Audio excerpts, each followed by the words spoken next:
ஜம்மு காஷ்மீரில் இந்தியா பாகிஸ்தான் எல்லையை ஒட்டிய பகுதியில் புறாவின் காலில் வைத்து அனுப்பப்பட்ட சீட்டில் ஜம்மு ரயில் நிலையத்திற்கு வெடிகுண்டு வைக்கும் திட்டம் குறித்து குறிப்பு எழுதப்பட்டிருந்தது அதிர்ச்சியை ஏற்படுத்தியது. ஆரஸ்புரா பகுதியைச் சேர்ந்த கட்மாரியான் எனும் பகுதியில் புறா ஒன்றை எல்லை பாதுகாப்பு படையினர் பிடித்து சோதனை செய்தபோது இது தெரியவந்துள்ளது. இதுகுறித்து எல்லை பாதுகாப்பு படையினர் ஜம்மு காஷ்மீர் காவல்துறைக்கு உடனடியாக தகவல் கொடுத்தனர். இதைத் தொடர்ந்து ஜம்மு ரயில் நிலையத்தில் காவல்துறையினர் பாதுகாப்பை பலப்படுத்தியுள்ளனர். இந்த புறா பாகிஸ்தான் எல்லை பகுதியிலிருந்து வந்ததா என்பது குறித்து காவல்துறையினரும் எல்லை பாதுகாப்பு படையினரும் விசாரணை நடத்தி வருகின்றனர்.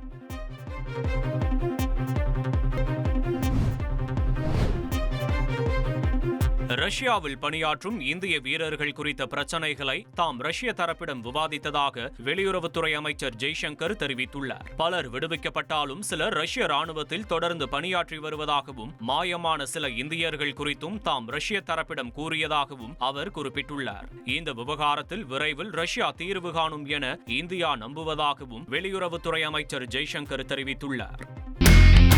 இனி செல்லும் இடமெல்லாம் செய்தி. தந்தி டிவியின் வாட்ஸ்அப் சேனலை ஃபாலோ பண்ணினா செல்ல இருக்கும் இடமெல்லாம் செய்தி. இதோ QR கோட் இப்பவே ஸ்கேன் பண்ணுங்க, ஃபாலோ பண்ணுங்க.